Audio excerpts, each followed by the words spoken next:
Hello everyone, welcome back to e commerce lectures. एक series हम लोगों ने स्टार्ट की थी जिसमें हम ई कॉमर्स के डिफरेंट कॉन्सेप्ट्स और डिफरेंट चीज़ें डिस्कस कर रहे थे। सो आई होप सब लोग खैरियत से होंगे, अपने अपने घरों पे एंजॉय कर रहे होंगे। So first of all I would like to brush up the previous lecture. Last time हम लोगों ने इम्प्लीमेंटिंग द ई प्रोक्योरमेंट देखा था। हमने कहा था कि जब हम किसी भी प्रोक्योरमेंट को ई प्रोक्योरमेंट पे जब लेके जा रहे होते हैं तो उसके चैलेंजेस कौन कौन से होते हैं, कौन कौन से ऐसे चैलेंजेस हैं जो सबसे पहले हमें बॉदर करने पड़ते हैं। देन हम लोगों ने फ्यूचर देखा कि फ्यूचर में ई प्रोक्योरमेंट कहाँ पे जा रही है। देन न्यू टॉपिक हम लोगों ने स्टार्ट किया एम कॉमर्स, तमाम वो चीज़ें जो तमाम वो ऑनलाइन परचेजिंग, तमाम वो ट्रांजेक्शंस, परचेज और सेल करने के लिए तमाम वो ट्रांजेक्शन जो मोबाइल के थ्रू हो रही हूँ, हेल्ड डिवाइसेस के थ्रू हो रही हूँ, हमारे पास एम कॉमर्स कहलाता था। डिफरेंट प्लेयर्स कौन कौन से एम कॉमर्स में यूज़र्स थे और सप्लायर्स थे, सर्विस प्रोवाइडर्स थे, कंटेंट प्रोवाइडर्स थे, नेटवर्क ऑपरेटर्स थे और कॉमर्स मीडिएटर थे। Commerce mediator was a important thing जिसमें हम लोगों ने कहा था this is the single entity जो आपके पैसे का, आपके ट्रांजेक्शन्स के लेन देन के रिस्पॉन्सिबल होते हैं और मेक श्योर करते हैं कि आपकी तमाम तर ट्रांजेक्शन्स बहुत अच्छे तरीके से और सेफ एंड साउंड तरीके से हों। और पीटीडी हम लोगों ने देखा था, पर्सनल ट्रस्टेड डिवाइसेस वगैरह, फाइनेंस ऑर्गेनाइजेशंस जो कि हमें लोन वगैरह देती हैं। देन हम लोगों ने एम कॉमर्स लाइफ साइकिल भी देखा था कि पूरे का पूरा लाइफ साइकिल होता है इसका, किस तरीके से एम कॉमर्स काम कर रही होती है। मोबाइल फाइनेंशियल सर्विसेज हमने देखी थी, कौन कौन सी मोबाइल फाइनेंशियल सर्विसेज हैं, मोबाइल पेमेंट्स हैं, मोबाइल बैंकिंग है, so and so fourth. Mobile entertainment services कौन कौन सी हैं, इनको हम लोगों ने डिटेल में देखा था। प्रोएक्टिव सर्विस मैनेजमेंट क्या होती है, इसके बारे में हम लोगों ने डिस्कस किया था कि application collect info on the users need and the signal vendors to provide the services.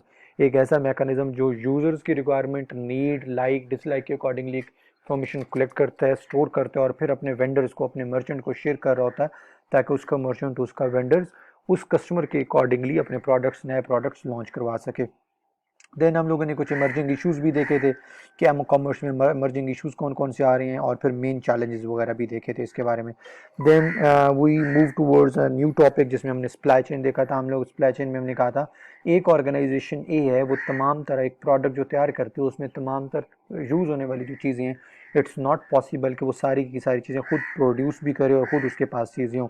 उसको कुछ ना कुछ चीज़ें आगे कहीं से परचेज़ करनी होती हैं, तो कहीं से रॉ मटेरियल परचेज़ करना, फिर प्रोडक्ट तैयार होने के बाद उसको लॉजिस्टिक के थ्रू या किसी मैकेनिज्म के थ्रू अपने रिटेलर, डिस्ट्रीब्यूटर या कस्टमर तक पहुंचाना, उसको डिफरेंट वेंडर्स अटैच करने पड़ते हैं, तो बल्क क्वांटिटी में, बल्क कॉन्ट्रैक्ट के अंदर। सो ये तमाम तर कॉन्सेप्ट हमारे पास सप्लाई चेन कहलाता था। सप्लाई चेन के हमने कुछ प्रॉब्लम्स भी देखे थे और देन हम लोगों ने एक सप्लाई चेन का बी टू बी कंपनी का मॉडल भी देखा था कि सप्लायर और सप्लाई चेन और सप्लायर एजेंट्स, ये तीन चीज़ें, कंपनी, मैन्युफैक्चरर और सप्लायर, ये तीन लोग काम किस तरह कर रहे होते हैं। देन हमने component of S C M, supply chain management के कुछ कंपोनेंट्स देखे और इस तरीके से हमारा ये लेक्चर्स एंड हुआ था। तो ये तमाम तो जो लेक्चर्स मैंने अभी ब्रशअप करवाए हैं कॉन्सेप्ट, अगर आप लोगों ने अटेंड नहीं किए तो ये प्ले लिस्ट में ऑलरेडी इनके रिलेटेड लेक्चर्स अपलोड हैं।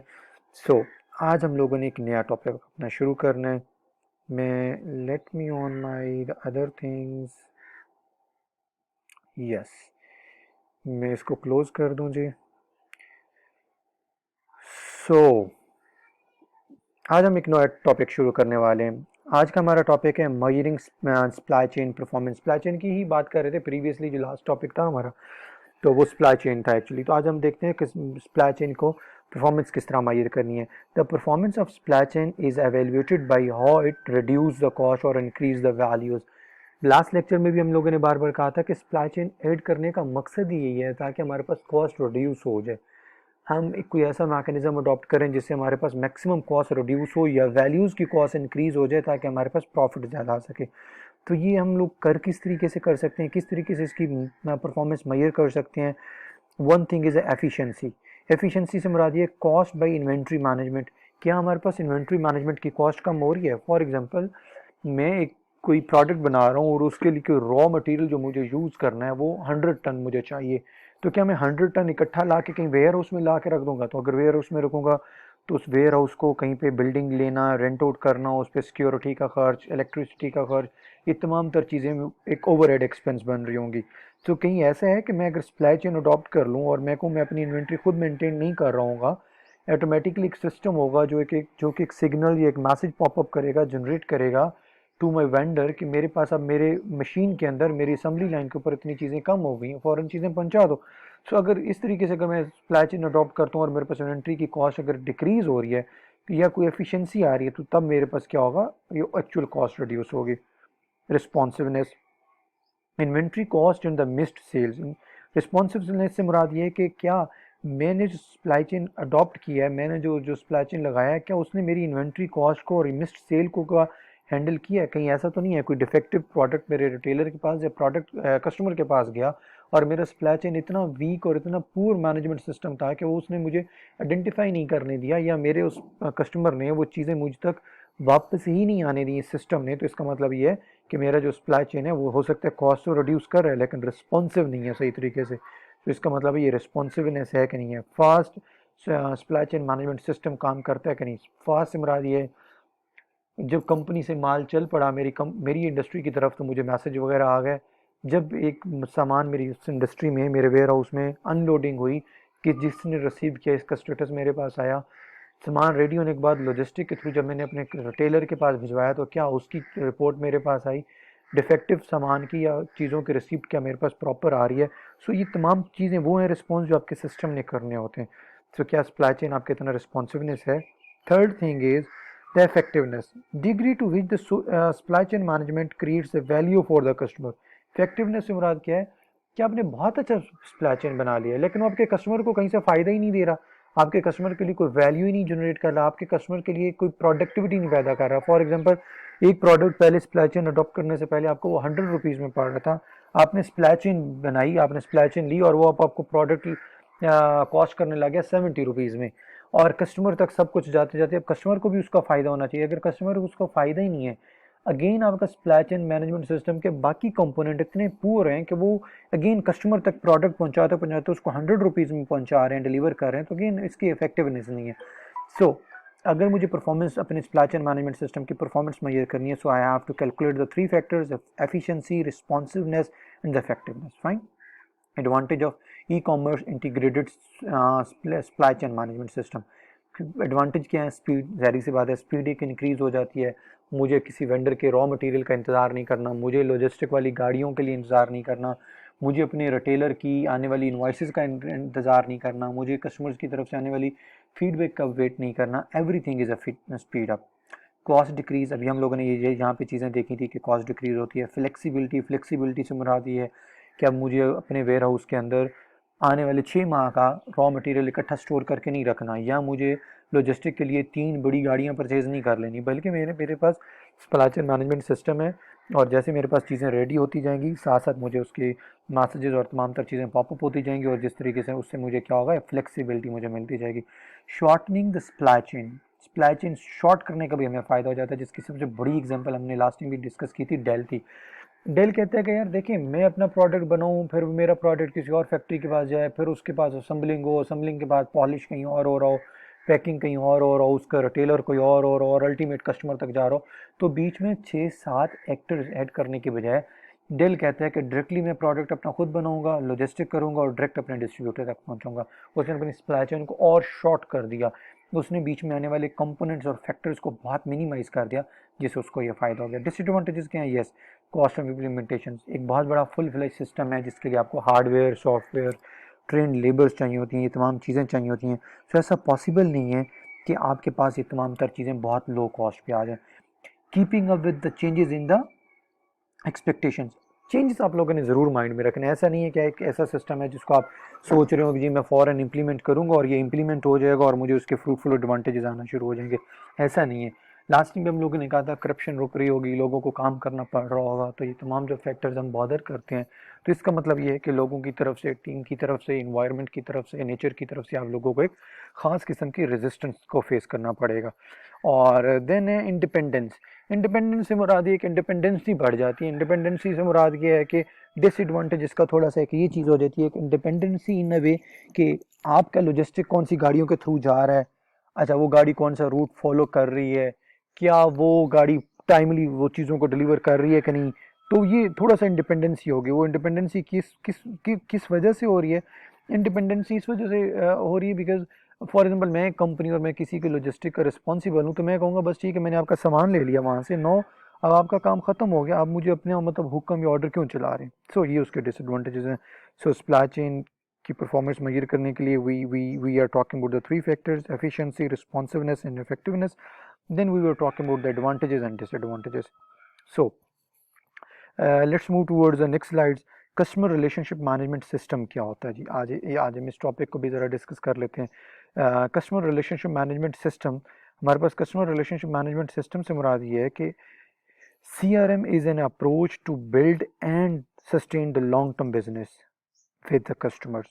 आप सबको आइडिया है, नाम से ही पता चल रहा है, कोई ऐसा निज़ाम जो आपको नए कस्टमर बनाने में हेल्प करे और पुराने कस्टमर को सस्टेन करने में, सबसे इम्पॉर्टेंट चीज़ है, सस्टेन करने में बहुत इंपॉर्टेंट रोल प्ले करे। फॉर एग्जांपल कंपनी ए थी और उसके पास अगर 100 कस्टमर्स थे, तो क्या उसके पास एक साल बाद 60 कस्टमर रह गए हैं या 160 हो गए? अगर 60 हो गए हैं तो it means there is something problem, जो कि कस्टमर रिलेशनशिप मैनेजमेंट में प्रॉब्लम है। वो प्रॉब्लम क्या है कि वो कस्टमर को सस्टेन नहीं कर रहे, और अगर वो 160 हो गए हैं तो इसका मतलब है वो पुराने कस्टमर 100 को सस्टेन भी कर रहे हैं और नए कस्टमर बिल्ड भी कर रहे हैं। फाइन। सो कस्टमर का अगर मैं लाइफ साइकिल बात करूं तो इसका लाइफ साइकिल बहुत ही सिंपल सा है। इस CRM के लाइफ साइकिल में हम सबसे पहले सिलेक्ट करते हैं। सिलेक्ट से मुराद ये है कि कस्टमर सिलेक्शन सबसे इंपॉर्टेंट चीज़ है। जब भी आप अपना कोई बिजनेस इनिशिएटिव स्टार्टअप की बात करते हैं, तो आप अपना कस्टमर की ब्रैकेट सेलेक्ट करते हैं कि मेरे पास कस्टमर कौन से होंगे, मेल होंगे, फीमेल होंगे, किस एरिया के होंगे, किस तरह के होंगे, मिडिल क्लास होंगे, लोअर क्लास होंगे, अपर क्लास होंगे, होंगे किस तरह के। हु टू टारगेट, किसको आप टारगेट कर रहे होंगे, उनका एज ग्रुप क्या होगा, उनकी लाइकिंग क्या होगी, उनका इंटरेस्ट या डिसलाइकिंग क्या होगी, उनकी वैल्यूज़। वैल्यूज से मुराद ये है कि फॉर एग्जांपल आपका एक ऐसा प्रोडक्ट है, आप हो सकता है साउथ पंजाब के लिए बना रहे हो, ट्राइबल एरियाज़ के लिए, हो सकता है ये कोई नॉर्दर्न एरियाज़ के लिए आपका प्रोडक्ट है। आप किस तरह की वैल्यूज़ ऐड करना चाह रहे हैं। लाइफ साइकिल, लाइफ साइकिल से मुराद ये है कि आपके कस्टमर्स का लाइफ साइकिल क्या होगा। लाइफ साइकिल से मुराद ये है क्या आपके एक ऐसा प्रोडक्ट है जो वन टाइम आपका कस्टमर है और आपने सिर्फ उसको, मेन मकसद आपका प्रोडक्ट बेचना है और आपके लिए लाइफ साइकिल मैटर नहीं करती। लाइक हम अगर बसेस में सफ़र करें, हम लोगों ने डिफरेंट रोड्स पे देखा होगा, डिफरेंट जगहों पे देखा होगा, एक परफ्यूम बेचने वाला, एक एक सुरमा बेचने वाला या एक कोई छोटी मोटा आइटम बेचने वाला जब हमारी गाड़ी में सवार होता है या हमें रोड किनारे एक छोटे से चाइना के खिलौने दे रहा होता है, तो उसके लिए कस्टमर का लाइफ साइकिल मैटर नहीं करता। वो कहता है मेरा प्रोडक्ट बिक जाए, क्योंकि बिक जाए एक दफ़ा, बिकॉज ये वाले जो कस्टमर है रोड पे, अब इसने दोबारा तो मेरे पास आना ही नहीं है, मेरे पास तो नए से नए कस्टमर्स आ रहे होंगे। One thing. अब इसी स्टोरी का अगर हम सेकंड पर्सपेक्टिव डिस्कस करें, सो मैं टेलको की बात करूं, मैं बैंकिंग सेक्टर्स की बात करूं, मैं आपकी शॉप की बात करूं, तो आपकी शॉप पे आपका बिहेवियर ऐसा नहीं होगा। आप कहोगे मेरी कस्टमर का लाइफ साइकिल ऐसा नहीं है। मेरे कस्टमर का लाइफ साइकिल बहुत लंबा है, मैं उसको एक प्रोडक्ट इस वे में दूंगा कि ये दोबारा भी मेरे पास है। सो हर प्रोडक्ट की, हर बिजनेस के अंदर लाइफ साइकिल उसका डिफरेंट होता है, जिस तरह भी हम लोगों ने दो एग्जांपल्स डिस्कस की। रीच, आपकी कस्टमर तक रीच कैसी है?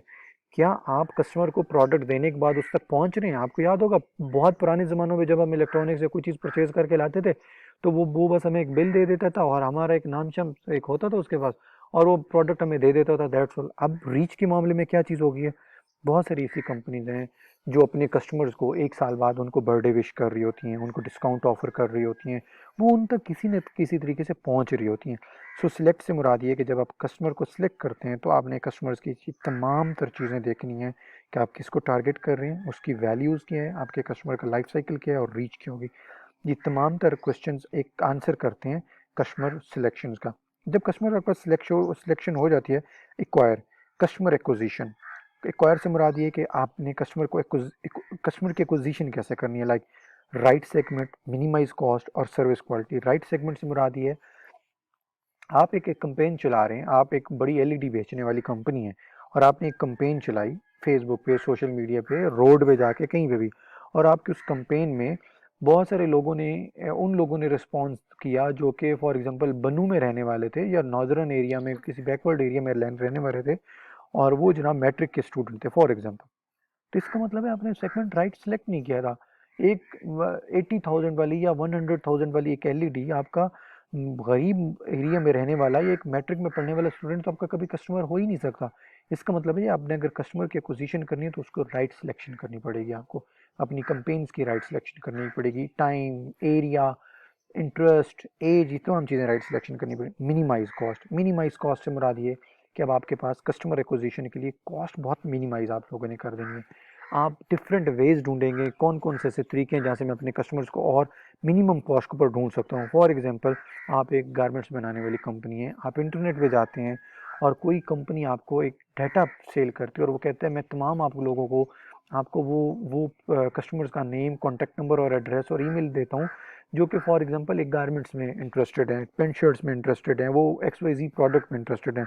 और सर्विस क्वालिटी से मुराद ये है कि आप कस्टमर एक्विजिशन सर्विस क्वालिटी से भी ले सकते हैं। आप क्या कर, प्रोडक्ट किसी ने लिया और वो कहता है ये प्रोडक्ट जी मेरा ख़राब हो गया, प्रॉब्लम आ रहा है, और आप उसको घर बैठे उसकी वारंटी क्लेम करवा रहे हो, तो इसका मतलब है आप उसे सर्विस क्वालिटी दे रहे हैं। देन ये अगर आपने कस्टमर को सिलेक्ट किया, सिलेक्ट करने के बाद उसको एक्वायर कर लिया, किसी तरीके से वो आपसे, आपके पास उसने चीज़ परचेज कर ली, चाहे आपने राइट सेगमेंट उसको बेचा, चाहे आपने कॉस्ट मिनिमाइज करके दी, या चाहे आपने बहुत अच्छी सर्विसेज दे दी, इसके बाद सबसे इंपॉर्टेंट चीज़ आ जाती है रिटेंशन। रिटेंशन पे बहुत कंपनीज कम तवज्जो देती हैं। रिटेंशन से मुराद ये है कि आपने उसके इंडिविजुअल नीड्स और रेलिवेंट ऑफर्स। रिटेंशन से मुराद ये है कि एक कस्टमर था जिसने आपकी शॉप से एक टेलीविज़न परचेज़ कर लिया, तो उसके बाद आपने उसकी इंडिविजुअल नीड के अकॉर्डिंगली देखना है कि आप उसको और क्या प्रोडक्ट ऑफर कर सकते हो सकता है आप गेमिंग स्टेशन उसको ऑफर कर दो, आप टीवी ट्रॉली उसको, टीवी रैक उसको ऑफर कर दो, टीवी साउंड सिस्टम उसको ऑफर कर दो, आप उस डिफरेंट उसके इंडिविजुअल नीड्स देखो। देन रेलिवेंट ऑफर, जब उसने एक प्रोडक्ट परचेज़ किया तो उस प्रोडक्ट के रिलेटेड आप उसको रेलिवेंट ऑफर्स दें। आपने देखा होगा हमें हमें हम जिस तरह का बिहेवियर होता है हमारी टेलकोस के अंदर, हमारे सिम के ऊपर, हमारे नेटवर्क पे, उसके अकॉर्डिंगली हमें मैसेजेस आ रहे होते हैं कि आपके लिए फ़लाँ SMS बंडल है, फ़लाँ इंटरनेट बंडल है। सो आपकी इंटरेस्ट के अकॉर्डिंगली कस्टमर को वापस वो खुद रिटेन करके रखते हैं। आपको बहुत पुरानी कमर्शियल याद होगी, टेलीनॉर की, यूफोन की, या किसी की भी कमर्शियल्स आती थी, आज ये अपनी पुरानी सिम लगाएं और 100 फ्री मिनट्स पाएँ फॉर एग्जांपल। सो वो इस वजह से होता था कि शायद किसी के पास, मैंने कस्टमर सेलेक्ट किया था, उसको अगर मैंने सिम बेच ली थी, तो अगर वो दोबारा मेरी सर्विसेज यूज़ नहीं कर रहा, तो इसका मतलब है मुझे उसे रिटेन करना है, तो रिटेन करने के लिए उसको रेलिवेंट हम ऑफर्स देते होते थे। सो ये भी हम लोगों ने चीज़ें देखी कि CRM क्या होता है और CRM का लाइफ साइकिल क्या होता है। लाइफ साइकिल में 3 मेन चीज़ें होती हैं, कस्टमर है, कस्टमर को सिलेक्ट करना है, उसको एक्वायर करना है और उसको रिटेन करना है। Next we are going for the customer extension technique. Customer extension technique से मुराद क्या है? कस्टमर, अच्छा ये स्लाइड मेरे, हाँ सॉरी, ये कस्टमर एक्सटेंशन टेक्निक, सॉरी इस स्लाइड के ऊपर मौजूद है। कस्टमर एक्सटेंशन टेक्निक से मुराद ये है कि फॉर एग्जांपल आपने एक कस्टमर बना लिया, अब एक कस्टमर ने आपसे कोई चीज़ परचेज कर ली, परचेज करने के बाद आपने कस्टमर एक्सटेंशन टेक्निक कौन कौन सी अप्लाई करनी है, ताकि वो एक कस्टमर के बाद आपका वो कस्टमर 2 बन जाए, 3 बन जाए, सो एंड सो फोर्थ, और आपका एक प्रोडक्ट उसने पहले परचेज किया, वो 2 प्रोडक्ट परचेज करे, 3 प्रोडक्ट परचेज करे। तो उसके लिए हमारे पास सबसे पहली टेक्निक है resell, selling the similar product to existing customer. Similar product आप उसे बेचना शुरू कर दें। आपने अक्सर OLX पे, दराज पे, या किसी और स्टोर पे जाएं शॉपिंग करने के लिए, आपने वहाँ से कोई एक पेडेस्टल फ़ैन लिया, तो अब आप देखेंगे कि वही कंपनी आपको फ़ैन्स के रिलेटेड डिफरेंट और एसेसरीज आपको ऑफर करना शुरू कर देगी। आप मोबाइल लेने जाएँ तो आपका शॉपकीपर बताएगा कि सर इसका एक बैक कवर भी होता है, इसके इसकी फ़लाँ ब्लूटूथ भी है, इसके साथ फ़लाँ हैंड फ्री भी आती है, इसका फ़लाँ ग्लास प्रोटेक्टर भी है। तो रीसेल, सिमिलर प्रोडक्ट उसको बेचना शुरू कर दें। Cross selling, sell additional products like mobile plus mobile cover. Resell से मुराद तो यही था ना कि हमने एक सेम चीज़ को हमने दोबारा अपने कस्टमर्स को नई सिमिलर प्रोडक्ट्स भेजें। तो क्रॉस सेलिंग से मुराद ये, आपसे उसने एक चीज़ परचेज़ की, उसको एक चीज़ तो वो परचेज़ कर ही रहा है, आपने उसे कहा इसके साथ हम आपको फलां चीज़ भी दे देते हैं।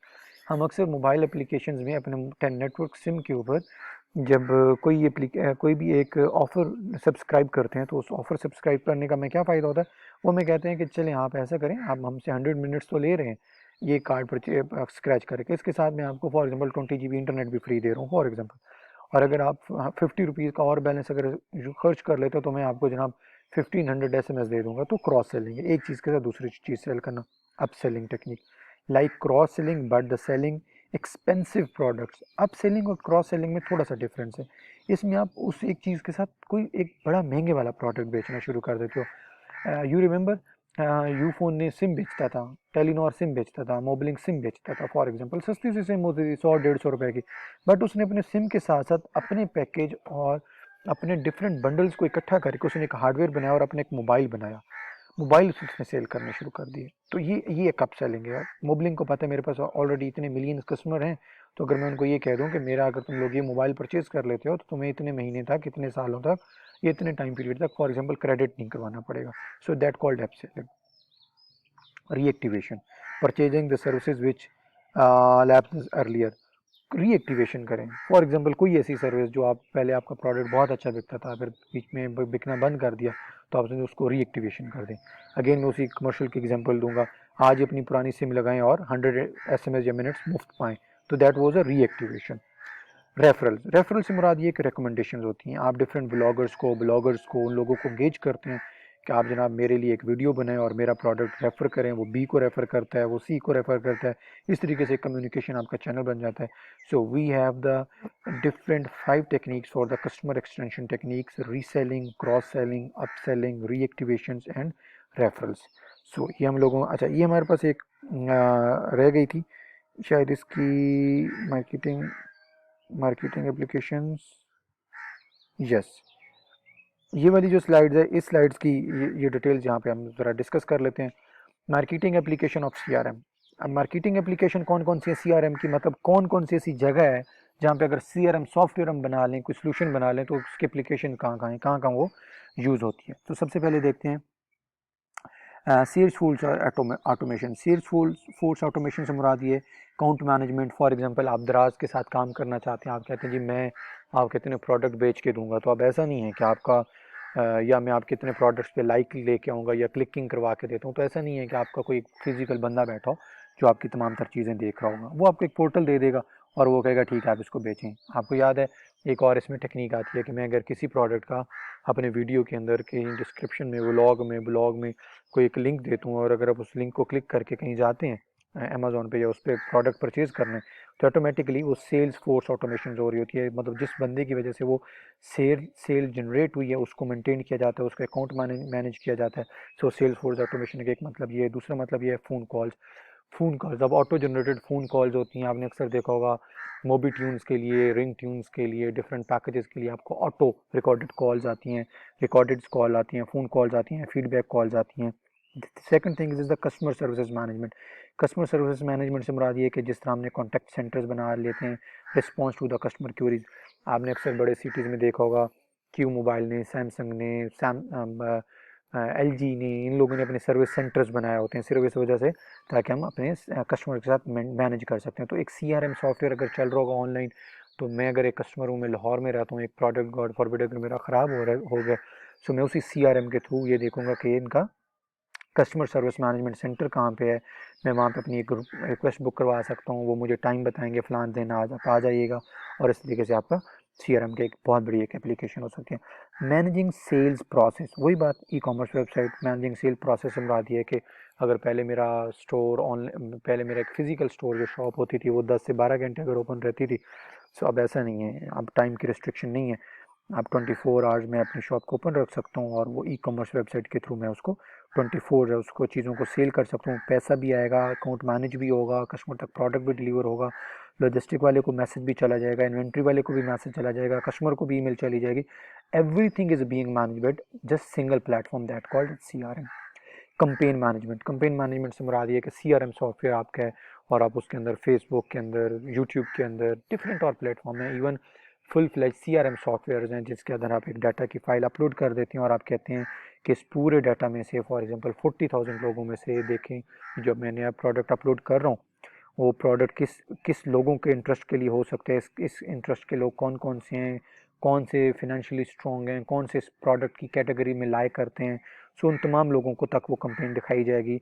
तो कंपेन मैनेजमेंट में CRM काम कर रहा है। फॉर एग्जांपल अगर पहले मैं कंपेन 100 लोगों को दिखाता था और उसमें मेरा 5 कस्टमर होते थे, तो अब हम ये कह रहे हैं कि हम 100 लोगों को नहीं दिखाएंगे, बल्कि जो मेरे कस्टमर्स हैं तो ये CRM ऑटोमेटिकली उन्हीं 5 लोगों को सिर्फ फेच करेगा और उन तक मेरी एडवर्टाइजमेंट, डायरेक्ट सेल्स, मार्केटिंग सारी चीज़ें बता रहा होगा। सबसे important and last thing is analysis. हम बहुत बल्क डाटा में, यूफोन के पास अभी इस वक्त मिलियंस कस्टमर्स होंगे, मिलियन कस्टमर्स के ट्रिलियंस बिहेवियर्स होंगे, कुछ SMS यूज़ करते हैं, कुछ ज़्यादा कॉल पैकेजेस यूज़ करते हैं, हर लोगों का डिफरेंट इंटरेस्ट होगा, लाइकिंग होगी, डिसलाइकिंग होगी, एरिया वाइज, एज वाइज, सब चीज़ें वाइज। सो एनालिसिस से मुराद ये है कि CRM अब एक ऐसा सॉफ्टवेयर होगा जो पिछले 1-2 साल, 5 साल, 10 साल, फॉर लॉन्ग टाइम डाटा मुझे उसका डाटा वेयर हाउस स्टोरेज भी प्रोवाइड करेगा और उसके ऊपर मुझे डाटा माइनिंग करवाएगा। डाटा माइनिंग से मुराद ये कि मुझे प्रोडिक्शंस करवाने में हेल्प करेगा, मुझे डिसीजन देने में हेल्प करेगा जी। So thank you so very much for your time and for your patience. आज का हमारा बस लेक्चर इतना ही था। सो मिलते हैं जी इंशाल्लाह नेक्स्ट लेक्चर में। Thank you so very much and wish you best of luck.